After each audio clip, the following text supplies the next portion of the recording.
Hello दोस्तों, नमस्कार। आपका स्वागत है आपके अपने YouTube channel star study area में।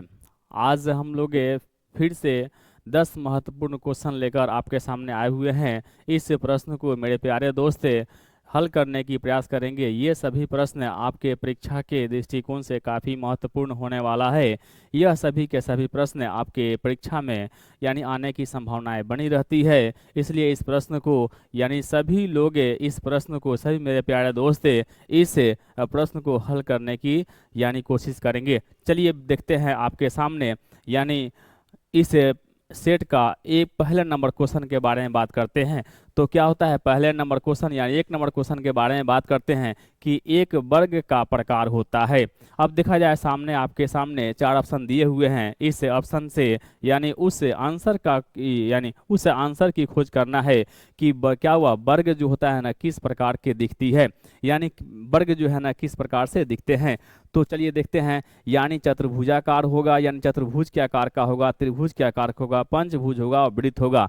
तो इस यानी प्रश्न का सही आंसर आपका ऑप्शन नंबर ए होगा, जो कि वर्ग जो है ना दिखता है आपको चतुर्भुज के आकार का, चतुर्भुज के आकार का दिखता है। चलिए अगले क्वेश्चन को देखते हैं। यानी इस यानी सेट का अगले क्वेश्चन को आप लोग के सामने देख रहे हैं। यानी आप लोग इसे बनाने की प्रयास करेंगे। यानी वर्ग की भुजाएं जो होती है, वर्ग की जो भुजाएं होती है, यानी वर्ग की भुजाएं क्या होती है। तो वर्ग की भुजाएं जो होती है, जैसे देखा जाए मेरे प्यारे दोस्त, अगर हम एक वर्ग बनाने की प्रयास करते हैं तो वर्ग की भुजा स्पष्ट समझ में आ जाएगा। ये वर्ग यानी वर्ग की भुजाएं जो है ना, सभी भुजाएं आपस में समान है। सभी भुजाएं क्या है, आपस में समान है। यहाँ से यहाँ तक की दूरी, यहाँ से यहाँ तक की दूरी, ये दूरी सभी क्या है, समान है। इस प्रकार इस प्रश्न का सही आंसर ऑप्शन नंबर बी होगा। चलिए बात करते हैं अगले क्वेश्चन के बारे में। अगले क्वेश्चन आपके सामने, अगले क्वेश्चन को देखते हैं। यानी इस सेट का तीसरे नंबर क्वेश्चन आपके सामने दिख रहा है। इस प्रश्न को बनाने की प्रयास करेंगे। यानी वर्ग क्वेश्चन कह रहा है कि अगला क्वेश्चन आपके सामने यानी क्या हुआ, वर्ग की सभी कोण का योग कितना होता है, वर्ग के कोणों के योग के बारे में बताना है। चलिए देखा जाए, एक आकृति बनाते हैं वर्ग की। ये वर्ग का आकृति हुआ आपके सामने, यहाँ वर्ग की आकृति दिख रही है और इस वर्ग के सभी कोणों का योग बताना है। तो यहाँ देखिए, यहाँ समकोण बना, यहाँ समकोण बना, यहाँ समकोण बना, यहाँ समकोण बना, यानी इस वर्ग में चार समकोण बन रहे हैं। यानी चारों कोणों के योग के बारे में बात किया जा रहा है। इस प्रकार क्या होना चाहिए, 36। यानी इस प्रश्न का ऑप्शन नंबर सी, इस प्रश्न का सही आंसर ऑप्शन नंबर सी होगा, 360 डिग्री। चलिए बात करते हैं अगले क्वेश्चन के बारे में। अगले क्वेश्चन आपके सामने दिख रहा है। यानी इस सेट का चौथे नंबर क्वेश्चन। चलिए इस क्वेश्चन को बनाने की प्रयास करते हैं। तो क्वेश्चन आपके सामने दिख रहा है कि वर्ग में यानी देखिएगा मेरे प्यारे दोस्त, यानी वर्ग में विपरीत भुजाएं होती है। विपरीत भुजाएं के बारे में बात करती है। इसका मतलब है क्या कि यानी सामने के अपोजिट वाले भुजा के बारे में बात कर रहा है। विपरीत भुजाएं वही होती है। देखा जाए, ये वर्ग आपके सामने दिख रहा है, इस भुजा के सामने ये भुजा है, इस भुजा के सामने ये भुजा है। तो ये भुजाएं क्या होती है, यानी एक दूसरे के सामने क्या हुआ, समानांतर होती है। इस प्रकार इस प्रश्न का सही आंसर होगा ऑप्शन नंबर सी। चलिए अगले क्वेश्चन को देखते हैं। इस सेट का अगला क्वेश्चन यानी पांचवें नंबर क्वेश्चन के बारे में बात करते हैं। तो देखा जाए मेरे प्यारे दोस्त, इस प्रश्न के पांचवें नंबर क्वेश्चन क्या कह रहा है, एक जो वर्ग है यानी वर्ग का विकर्ण क्या हुआ के कोण के बारे में बात किया जा रहा है। फिर क्वेश्चन आ गया, वर्ग के विकर्ण के कोणों के बारे में बात किया जाए। फिर क्या करते हैं, एक आकृति बनाते हैं, एक वर्ग का आकृति बनाते हैं, एक वर्गाकार आकृति बनाते हैं और क्या करते हैं, यानी विकर्ण का काम किया है। देखा जाए मेरे प्यारे दोस्त, कह रहा है कि वर्ग का विकर्ण क्या है, कोणों को क्या करती है, समद्विभाजित करती है। देखिएगा सर, ये विकर्ण जो होती है ना, इस कोण को दो बराबर भागों में क्या हुआ, विभाजित कर दी। इस क्या हुआ, कोण को दो बराबर भागों में विभाजित कर दिया और बराबर भागों में विभाजित कर रही है। इस प्रकार से इस प्रश्न का सही आंसर होगा ऑप्शन नंबर ए, यानी समद्विभाजित करती है।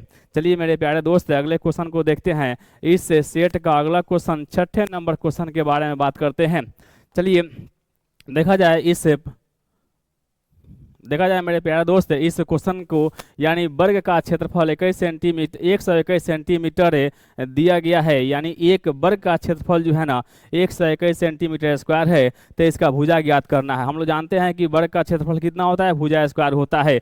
तो यानी ए स्क्वायर बराबर दी, यानी ए स्क्वायर का मान दिया है 121 सेंटीमीटर, यानी कितना दिया है 121 सेंटीमीटर दिया है। तो ए बराबर क्या हो गया, यहाँ से क्या हुआ रूट हटाएंगे उधर क्या हुआ, यहाँ से वर्ग हटाएंगे तो यहाँ रूट चढ़ेगा, तो क्या हुआ 121 यानी अंडर रूट 121 हो गया। तो ए बराबर हो गया कितना हो गया, ए बराबर आपके सामने दिखा कि यानी 11, इसका गुणनखंड करेंगे 11 गुने 11 है तो कितना हो जाएगा, ए बराबर जो दिख रहा है ए बराबर कितना हो गया 11 सेंटीमीटर, ए बराबर आपका 11 सेंटीमीटर। इस प्रकार से इस प्रश्न का सही आंसर ऑप्शन नंबर सी होगा।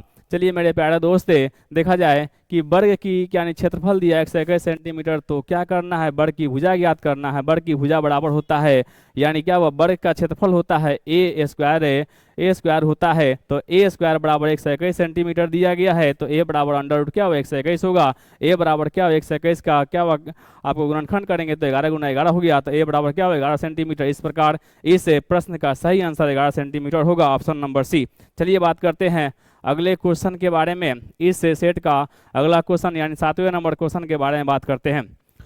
तो मेरे प्यारे दोस्त देखा जाए इस क्वेश्चन को, ये क्वेश्चन आपके सामने यानी वर्ग का विकर्ण आपस में क्या होते हैं, आपस में क्या होते हैं। तो देखा जाए मेरे प्यारे दोस्त एक की आकृति बना के इसको समझाने के प्रयास करते हैं। विकर्ण जो होती है यानी देखा जाए यहाँ से यहाँ ये विकर्ण है, ये यहाँ से यहाँ विकर्ण है, तो क्या करती है समानांतर होती है, ऑप्शन नंबर ए। समानांतर होती है, समकोण पर होती है, या आपको क्या होती है, आपको तीव्र होती है, और क्या वो अधिक कोण पर होती है। तो इस प्रश्न का सही आंसर ऑप्शन नंबर बी होगा, यानी इसका वह समकोण पर होती है। विकर्ण जो होते हैं वो क्या होते हैं, यानी समकोण पर होते हैं। चलिए इस प्रश्न का सही आंसर होगा ऑप्शन नंबर बी। चलिए बात करते हैं अगले क्वेश्चन के बारे में, यानी 8वें नंबर क्वेश्चन के बारे में बात करते हैं। देखा जाए मेरे प्यारे दोस्त अगले क्वेश्चन 8वें नंबर क्वेश्चन क्या कह रहा है आपके इस सेट का, यानी वर्ग का परिमाप निकालना होता है। यानी वर्ग के परिमाप बराबर कितना होता है, तो वर्ग का परिमाप होता है यानी 4 गुने भुजा। कितना होता है 4 गुने भुजा। वर्ग का परिमाप यानी क्या हुआ, वर्ग जो होता है बाहरी आवरण को बोलते हैं, तो उसमें भुजाएं कितनी होती है 4 होती है। चारों भुजाओं को जोड़ देंगे तो क्या हुआ, इस वर्ग का परिमाप निकल जाएगा। इस प्रकार इस प्रश्न का सही आंसर ऑप्शन नंबर सी होगा, यानी 4A होगा, 4A होगा। चलिए अगले क्वेश्चन को देखते हैं। इस प्रश्न के अगले, इस सेट के अगले प्रश्न को देखते हैं।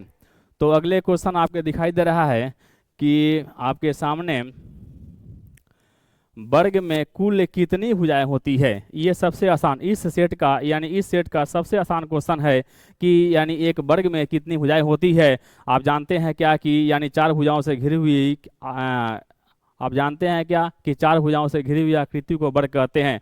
तो इस सेट का सबसे आसान क्वेश्चन होगा, यानी वर्ग में कितना 4 भुजाएं होती है, ऑप्शन नंबर सी इस प्रश्न का सही आंसर होगा। चलिए बात करते हैं इस यानी सेट का अंतिम क्वेश्चन, अंतिम नंबर क्वेश्चन के बारे में, 10वें नंबर क्वेश्चन के बारे में। तो देखा जाए मेरे प्यारे दोस्त अगला क्वेश्चन आपके सामने, अगले क्वेश्चन को बनाते हैं कि वर्ग का विकर्ण, यानी जो वर्ग का विकर्ण होता है क्षेत्रफल को कितने भागों में बांटती है। एक विकर्ण के बारे में बात करते हैं, क्षेत्रफल को कितने भागों में बांटती है।